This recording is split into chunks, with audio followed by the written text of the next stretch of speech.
रफ़ी साहब की बरसी के मौके पे एक बहुत बड़ी शख्सियत हमारे साथ है, जोगिंदर काल जी उर्फ काका जी। नौशाद संगीत समिति पिछले कई सालों से चला रहे हैं, लेकिन रफ़ी साहब के जन्मदिन हो या बरसी हो, हर टाइम कब्रस्तान या रफ़ी साहब के चौक पे आना भूलते नहीं हैं और समय पे पहुंच जाते हैं। आज रफ़ी साहब की बरसी है और आप एकदम लेट ना करते हुए एकदम समय पे पहुंचे हो। रफ़ी साहब की याद में हमारे दर्शक के लिए कुछ कहेंगे शुरुआत के तौर पर? सबसे पहले सभी को नमस्कार। रफ़ी साहब को याद करने का सवाल ही पैदा नहीं होता। याद उसको किया जाता है जिसको भुला दिया जाए। आज आदमी दुनिया से रुखसत होता है तो 10 दिन में घर वाले भी भूल जाते हैं और 11वें दिन उसका सारा माल मसाला, सीडी, किताबें कचरा चोर बाज़ार के हवाले करते हैं। आज संगीत प्रेमियों का ये आलम है। इसका गवाह है वो शुक्ला जी स्ट्रीट वाला ग्राउंड, जहाँ पर हर फ्राइडे को मेला लगता है चोर बाज़ार का। तो जब भी कोई संगीत प्रेमी रुखसत होता है तो उसका सारा सामान, लाखों का माल, हज़ारों में वहाँ पहुँच जाता है। ये दुनिया का दस्तूर है। अकेले एक रफ़ी साहब ही ऐसी शख्सियत हैं जिनका सारा सामान चोर बाज़ार नहीं पहुंचा और आज तक उनके घर में सलामत है। परमात्मा अच्छा रखे परवेज़ अहमद साहब को, यास्मीन जी उनके बेटी और जवाई जो हैं, इन्होंने वो सारा सामान संभाल के रखा हुआ है, बिल्कुल चोर बाज़ार तक जाने नहीं दिया है। रफ़ी साहब की सारी कलेक्शन, सारे EP LP रिकॉर्ड्स वहाँ मौजूद पड़े हैं, सारे के सारे। दूसरी बात, रफ़ी साहब एक ऐसी शख्सियत थे। मैं आपको बताऊं किस्सा 2001 का। 2001 में नौशाद साहब मुझे ले गए थे FM रेडियो पे। तो FM रेडियो पे किसी ने वर्सोवा से क्वेश्चन किया था कि नौशाद साहब, रफ़ी साहब के बारे में कुछ बताइए। तो नौशाद साहब ने कहा, भाई रफ़ी साहब के बारे में क्या कहूँ, मैं तो इतना ही कहूँगा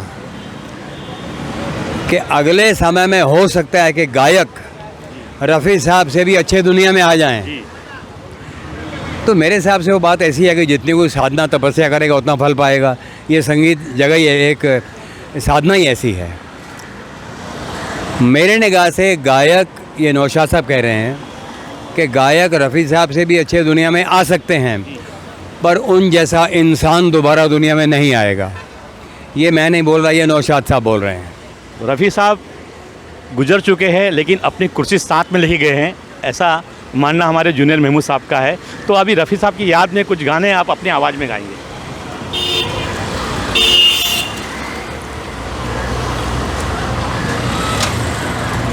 मुझे वो शमा परवाना का गाना याद आ रहा है,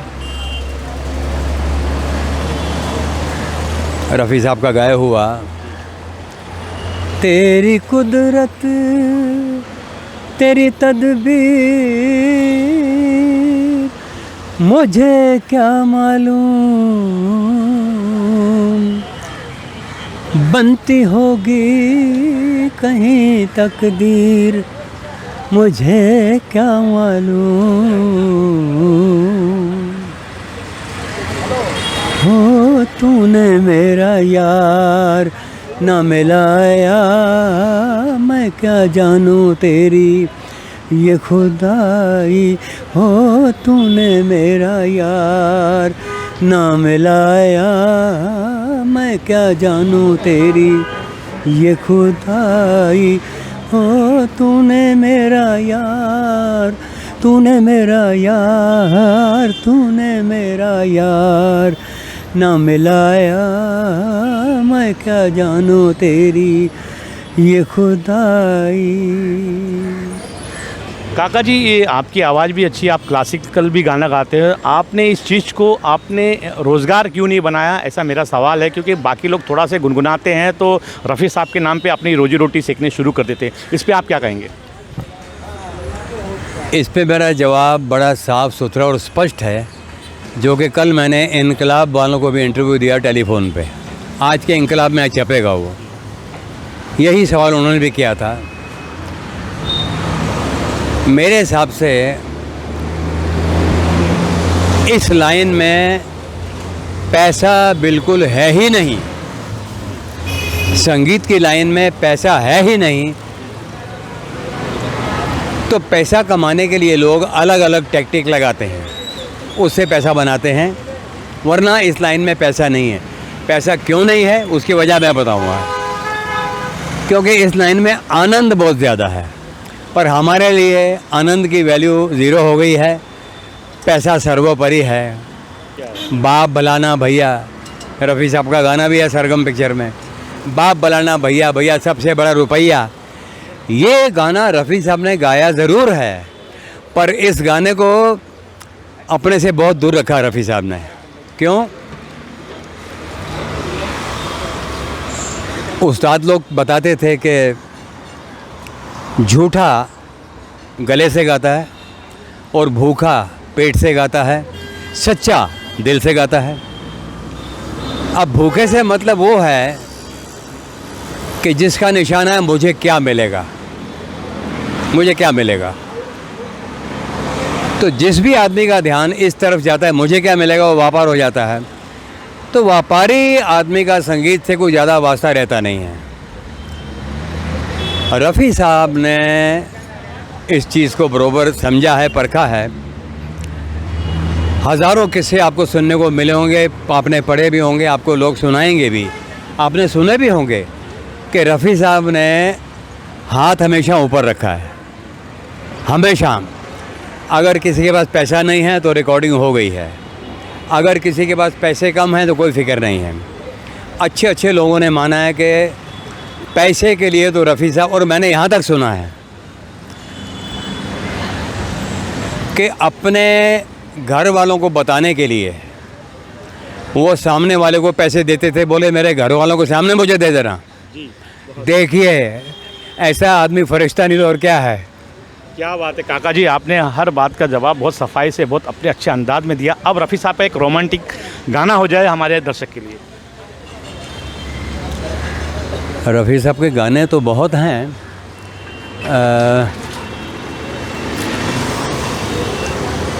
मैं पॉपुलर गानों में ज़्यादा इंटरेस्ट नहीं लेता, कुछ रेयर गाने ही गाता हूँ।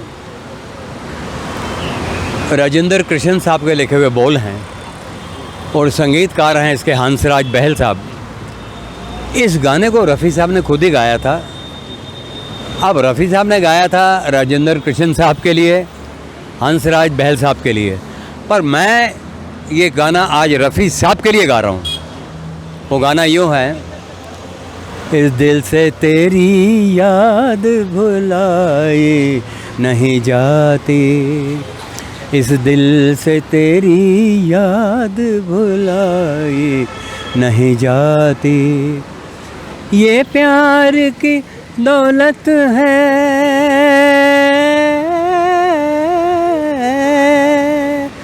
ये प्यार की दौलत है, लुटाई नहीं जाती, इस दिल से तेरी याद भुलाई नहीं जाती। क्या बात है काका जी। चलते एक आखिरी सवाल है, थोड़ा तीखा है, थोड़ा मीठा है। जो बड़े बड़े फनकार होते हैं, जो एक्टर होते हैं या सिंगर होते हैं, उनके बेटे होते हैं, उनको किस तरह से आप दुआएं देंगे वो कामयाब जैसे बाप रहे वैसे बेटे भी रहे, और उनको नेक हिदायत, नेक रास्ते पे चलने पे आप किस तरह से मालिक से प्रार्थना करेंगे? देखिए ऐसा है कि हमारी जो प्रॉपर्टी है, रुपया है, पैसा है, बंगले हैं, कारें हैं, ये सब तो हमारे बच्चों को मिलने ही वाला है, मिलेगा ही मिलेगा। पर ये संगीत की साधना ये वो ही करेगा जो करेगा सो पाएगा। ये ट्रांसफरेबल नहीं है। प्रॉपर्टी बच्चे के नाम पे ऑटोमेटिक ट्रांसफ़र होती है, ये साधना हर इंसान को ट्रांसफ़र नहीं हुई है। रफ़ी साहब ने खुद कमाई है, अपने उस्तादों के नाम बताते हैं ईमानदारी से। रफ़ी साहब भाई मेरे ये उस्ताद थे। और रफ़ी साहब की ख़ास बात बताऊं जो आजकल के सिंगर मानते नहीं बताते या वो बताने से झिझकते हैं। मेरा एक मिशन चल रहा है, मैं थोड़ा उसका भी जिक्र यहाँ करता हूँ। मेरा मिशन ये है कि जितने प्रोग्राम होते हैं ईमानदारी से सब लोगों को उसमें संगीतकार गीतकार का नाम बताना चाहिए, और कोई बताता नहीं है। वो लेना चाहिए क्योंकि उसके क्रिएटर वही, रचनाकार वही हैं, उनको बताना उनका हक बनता है। पर ज़्यादा करके लोग ऐसा करते बिल्कुल नहीं हैं। मेरी हिदायत यही है, अगर कोई आदमी रातों रात करोड़पति बन गया, हो सकता है, धीरूभाई अंबानी के घर में पैदा हुआ, धीरूभाई अंबानी के घर में पैदा हुआ, धीरूभाई अंबानी के घर में कोई बच्चा पैदा हुआ तो वो रातों रात अरबपति बन जाएगा। किसी की लॉटरी लग गई 10 करोड़ की, अरबपति बन गया। पर ऐसा आपने कभी नहीं सुना होगा कि कोई आदमी रातों रात कलाकार बन गया। वो अपनी साधना, अपनी तपस्या है। इन बच्चों को सब कुछ रेडी मिल गया है, इनको कुछ करने की ज़रूरत नहीं है, ना करते हैं, ना ये ज़माना है। क्यों? आजकल ज़माना बदला हुआ है, ना वैसा समाज है, ना ऐसी ज़रूरत है।